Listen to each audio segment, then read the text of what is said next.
नमस्कार, corona virus पर हमारे इस खास कार्यक्रम में आपका स्वागत है और चर्चा आज हम करने वाले हैं ओमिक्रॉन वेरिएंट और दूसरे देशों को में जो उसको लेकर के रिस्पांस आया है उससे हम क्या सीख ले सकते हैं।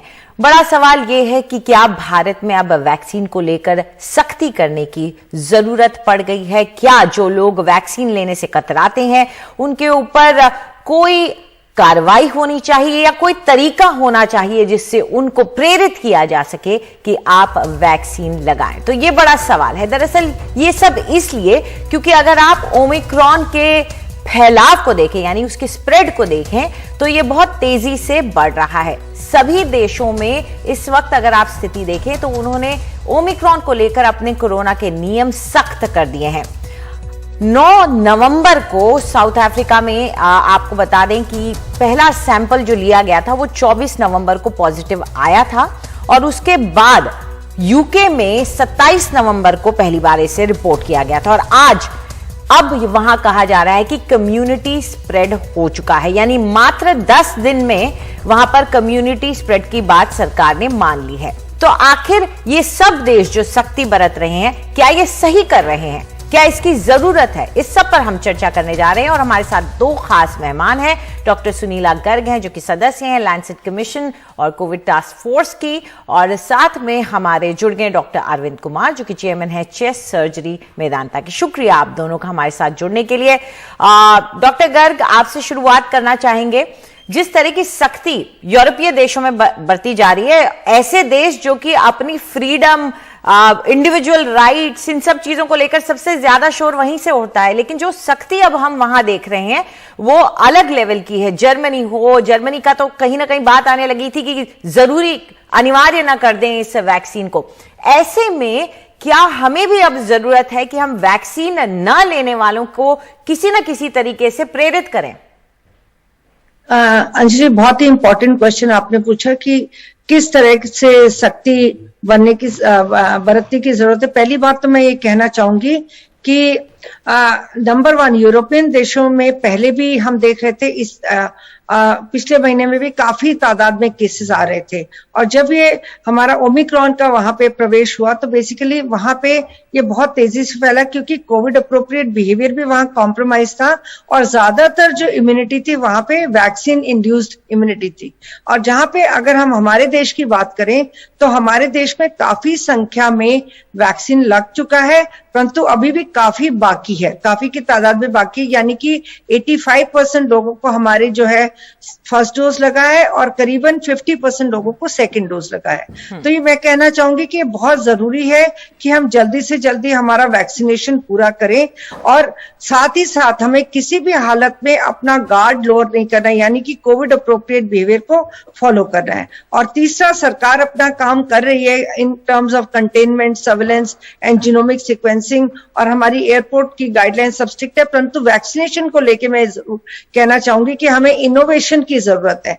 यानी कि जो लोग हमारे मॉल्स में आ रहे हैं या जहां पे मूवी थिएटर्स खुले हैं वहां पे आ रहे हैं करके, और सभी जगह लगभग हमारा ओपन हो गया है, तो मैं कहूंगी कि सब जगह उनको एंट्री से पहले या कोई इवन हमारे जो ऑफिसेज में आते हैं, जैसे मान लो दिल्ली के ऑफिसेज हैं या कई स्टेट के ऑफिसेज हैं जहां पे वो सुविधाएं उपलब्ध करते हैं, तो ये जरूर जांच होनी चाहिए कि उन्होंने टीकाकरण किया है कि नहीं किया। और सुविधा लेने से पहले हमें जरूरत है कि उनका टीकाकरण की हिस्ट्री को जानना और साथ ही साथ में वहां पे हमारी टीम जाए और टीकाकरण लगाए। और बहुत सारे हमने इनोवेशंस शुरू भी किए हैं जहां पे लोग गली गली जाके कई स्टेट्स में वो लोग पूछ रहे हैं कि जिनको पहली डोज लगानी है, दूसरी डोज लगानी है, वो टीके के लिए आए। और हमने ये भी देखा कि कई जगह मॉल्स में या पार्किंग लॉट्स के वहां पे भी इनोवेटिव स्ट्रैटेजीज से वैक्सीन लगाए जा रहे हैं और टीम के पास में हमारे पास में दोनों वैक्सीन उपलब्ध हैं, कोविशील्ड भी और कोवैक्सीन भी। और विमेन के लिए तो हमने ऑलरेडी पिंक बूथ्स बनाए हैं। तो ये ज्यादा से ज्यादा स्टेट्स को ये कार्य करना होगा कि हर जगह आज भी हमारे मेल्स और फीमेल्स में करीबन 3 करोड़ का फर्क है। तो मैं जरूर कहना चाहूंगी कि वैक्सीनेशन की हमें रफ्तार को और ज्यादा तेज करना होगा, साथ ही साथ कोविड अप्रोप्रिएट बिहेवियर का भी पालन करना होगा और बाकी चीजें हमारी सरकार कर ही रही है और हम सुरक्षित हैं तो हमारे बच्चे भी सुरक्षित हैं। बिल्कुल। और वैक्सीनेशन को लेकर कोताही जो दिख रही है लोगों के अंदर, वो बहुत चिंताजनक है। डॉक्टर अरविंद, सवाल ये भी उठता है कि जो तीसरी वेव की लगातार बात होती रही थी, जो डिले हो गई थी, अच्छी बात हुई थी, हालांकि विशेषज्ञों ने उसको प्रिडिक्ट तो किया था, लेकिन अब कह रहे हैं कि ओमिक्रॉन वेरिएंट जो है वो शायद तीसरी वेव लेकर आ जाए। ऐसे में आप स्थिति वैक्सीनेशन को देख के कैसी आंकते हैं, और साथ में क्या किया जा सकता है कि तीसरी वेव का असर कम हो? जी अंजलि जी, पहले तो आपके सभी दर्शकों को मेरा सादर नमस्कार। तीसरी वेव की बात बहुत दिनों से हो रही है और अब ओमिक्रॉन के आने के बाद यह कोरस और तेज हो गया है कि जितना इन्फेक्शस ये है वो कहीं ना कहीं तीसरी वेव लाएगा। तो देखिए, वेव आना एक बात हुई कि तीसरी वेव आए, और दूसरी बात जिसका हम सबको डर है कि तीसरी वेव दूसरी वेव के जैसी कहर ना ढाए।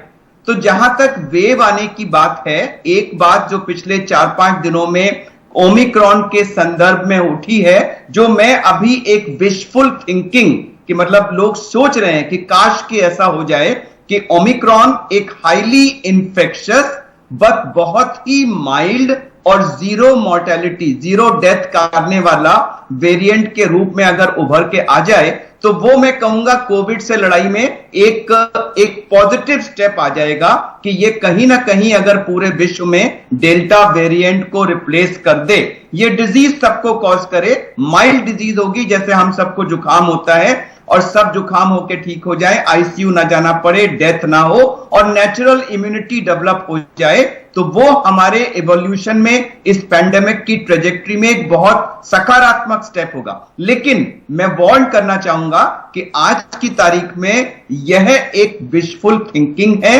अभी हमें अगले चंद हफ्तों तक इसके बिहेवियर को केयरफुली ऑब्जर्व करना है कि यह किस तरफ जा रहा है। प्रारंभिक संकेत जरूर है, लेकिन इसमें एक बहुत अहम बात जो रोल प्ले करेगी, जो मैडम ने भी बताया कि जो लोग करोड़ों, देखिए 50% को 2 वैक्सीन लगी है, 85% को 1 वैक्सीन लगी है, तो अभी भी बहुत बड़ा तबका है, करोड़ों लोग जिन्होंने दूसरी वैक्सीन का फायदा, दूसरी डोज का नहीं लिया है। मुझे समझ में नहीं आता कि आप जानबूझकर अपने आप से, अपने रिश्तेदारों, परिवार वालों से और देश के साथ ये खिलवाड़ क्यों कर रहे हैं, मेरे को समझ में नहीं आता। मैं पुनः सबसे अपील करूंगा कि कृपया अपनी हेजिटेंसी छोड़ के तुरंत दूसरी डोज लगवाएं, अपने को सुरक्षित करें, फैमिली को, देश को सुरक्षित करें। तीसरी वेव को एक सेकेंड वेव जैसी लीथल ना होने से रोकने में मेरे ख्याल से वैक्सीनेशन और कोविड एप्रोप्रिएट बिहेवियर, ये 2 हमारे सबसे सशक्त हथियार प्रूव होंगे। और अगर हम इन हथियारों का सही इस्तेमाल करें तो थर्ड वेव आए या ना आए, कम से कम वो दूसरी वेव जैसा कहर नहीं ढाएगी, ये मैं विश्वास के साथ कह सकता हूं। अंजलि जी। जी बिल्कुल, और यही हम सब चाहेंगे। अभी इंतजार करना पड़ेगा कि ये वेरिएंट आखिर कितना खतरनाक है ये जानने के लिए, और ये डेटा लगातार आता रहेगा। डॉक्टर गर्ग, एक चिंता जो मैंने आम लोगों में ज्यादा देखी है, जो काजी लोग हैं वो आकर के पूछ रहे हैं लगातार, वो ये कि क्या अब इसका मतलब ये है कि लॉकडाउन हो जाएगा, क्योंकि खबरों में लगातार छप रहा है जो माइग्रेंट्स हैं, जो लोग काम करने के लिए शहरों में आए हुए, उनका डर एक बार फिर से बढ़ गया है। तो इसको लेकर आप क्या कहना चाहेंगे? देखिए, हमें सबसे पहले तो लोगों को सजग कराना है कि वेरिएंट आया है, परंतु इससे पैनिक करने की जरूरत नहीं है। ये जरूरत है कि हम अपने बर्ताव में चेंज लाएं, यानी कि हर समय हम कोविड अप्रोप्रिएट बिहेवियर का पालन करें। जैसे कि डॉक्टर अरविंद बार बार कह रहे हैं कि 2 चीजें हैं, कोविड अप्रोप्रिएट बिहेवियर और वैक्सीनेशन। और लोगों को ये जरूर समझाना पड़ेगा कि ये जो तीसरा वेरिएंट आया है, यानी कि ओमिक्रॉन के नाम से, जिसको आज सभी लोग जानते हैं क्योंकि आपका मीडिया चैनल बहुत स्ट्रांग है और बहुत लोगों में इस प्रकार से जागृति है, परंतु वो जागृति लोग समझते हैं कि दूसरे तक है, हमारे तक नहीं है। तो ये हमें जरूर बताना होगा कि वेरिएंट आया है, घबराने की जरूरत नहीं है। जरूरत है अपने बिहेवियर में चेंज लाने की, अपने को मास्क पहनने की, रेगुलरली सैनिटाइज करने की, अपने हाथ धोने की, लगातार बार बार हाइजीन बरतने की। यहाँ पे स्वच्छ भारत का रूप जो है सही मायने में लागू होता है। और तीसरा मैं ये जरूर कहना चाहूंगी कि बार बार किसी भी तरह के मिथ्स और मिसकंसेप्शन से बचें, किसी भी प्रकार की अफवाह से बचें। परंतु ये भी मैं जरूर कहना चाहूंगी कि किसी भी प्रकार का आपको सिम्टम आता है, जैसे कि अब कोविड कम्युनिटी ट्रांसमिशन की आपने बात करी, तो बेसिकली अगर कोई भी अनयूजुअल सिम्टम आता है, क्योंकि हमारे पास में जो भी इंफॉर्मेशन आई वो हमारे पास में 26 नवंबर के बाद में आई, जब हमारे पास में वेरिएंट ऑफ कंसर्न डिक्लेयर हुआ। तो कई पैसेंजर्स हमारे ऐसे थे कि जो कि पहले ही हमारे गाइडलाइंस आने से पहले ही कम्युनिटी में या अपने अपने घरों में जा चुके थे। तो ये हो सकता है कि उन्होंने कुछ लोगों को इन्फेक्ट किया हो और कुछ लोगों में सिम्टम्स अगर आ रहे हो, तो बेसिकली मेरे पैसेंजर से भी और कम्युनिटी के यानी कि आम जनता से भी अपील रहेगी कि आप अपने सिम्टम्स को छुपाएं नहीं, आपको घबराने की जरूरत नहीं है। हमारा एक मैं कहूंगी कि एक नागरिक जो कि हमारा कर्मठ नागरिक है, उसका ये हमारा कर्तव्य बनता है कि हम बेसिकली सबको बताएं और हम इस रोकथाम में हम सब जो है मिलकर सहयोग करें। जी डॉक्टर अरविंद, ये जीनोम सीक्वेंसिंग का कितना योगदान रहता है किसी भी नए वेरिएंट के स्प्रेड पर नजर रखने में, और क्या जीनोम सीक्वेंसिंग को बढ़ाया जा सकता है, तेज किया जा सकता है, या ये प्रोसीजर कॉम्प्लिकेटेड है, जटिल है? अंजलि जी, बहुत अहम सवाल किया है आपने, क्योंकि रोज हर व्यक्ति जीनोम सीक्वेंसिंग शब्द इस्तेमाल कर रहा है, लेकिन मुझे नहीं लगता कि बहुत सारे लोगों को इसके बारे में क्लैरिटी है। मैं बहुत संक्षेप में समझा देता हूं। जैसे कि किसी बिल्डिंग की रचना ईंटों के द्वारा की जाती है, तो ब्रिक्स जो हैं वो किसी बिल्डिंग के बिल्डिंग ब्लॉक्स होते हैं। ऐसे ही जो हमारा डीएनए होता है वो अमाइनो एसिड नाम के बिल्डिंग ब्लॉक से बना होता है, और इन अमाइनो एसिड का एक पर्टिकुलर सीक्वेंस होता है। पहले नंबर 1 है, फिर ये है, ऐसे लाखों अमाइनो एसिड्स मिलके हमारा डीएनए बनता है। तो ये जो सीक्वेंस है इसको हम जेनेटिक सीक्वेंस कहते हैं, और यही हमारे कैरेक्टर को डिटरमिन करता है। तो वायरस का, कोविड वायरस का भी एक जेनेटिक सीक्वेंस है। अब उसमें अगर कुछ अमाइनो एसिड्स हटकर कुछ दूसरे अमाइनो एसिड्स उस सीक्वेंस पे आ गए, तो उससे उसका कैरेक्टर चेंज हो जाता है, और वो चेंज पॉजिटिव यानी खतरनाक हो सकता है, या मतलब पॉजिटिव यानी अच्छा हो सकता है, और नेगेटिव यानी खतरनाक हो सकता है। तो जो ये ओमिक्रॉन आया है, इसमें जो वायरस का सबसे खतरनाक पोर्शन माना जाता है, जिसको हम स्पाइक प्रोटीन कहते हैं, जिसके माध्यम से ये वायरस हमारी सेल्स में चिपकता है जी, और उनके अंदर जाता है। तो स्पाइक प्रोटीन वाले डोमेन में 30 से ऊपर चेंजेस आ गए हैं, जिसकी वजह से इसकी विरुलेंस यानी कि ट्रांसमिसिबिलिटी बढ़ गई है। अब बाकी जगहों पर भी इसमें चेंजेस आए हैं।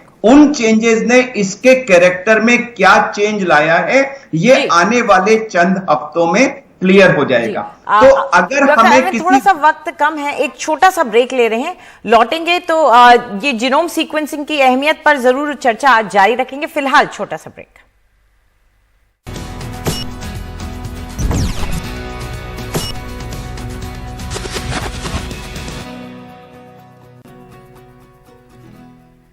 कोरोना वायरस पर हमारे इस खास शो में आपका एक बार फिर से स्वागत है। डॉक्टर सुनीला गर्ग हमारे साथ जुड़ी हुई हैं।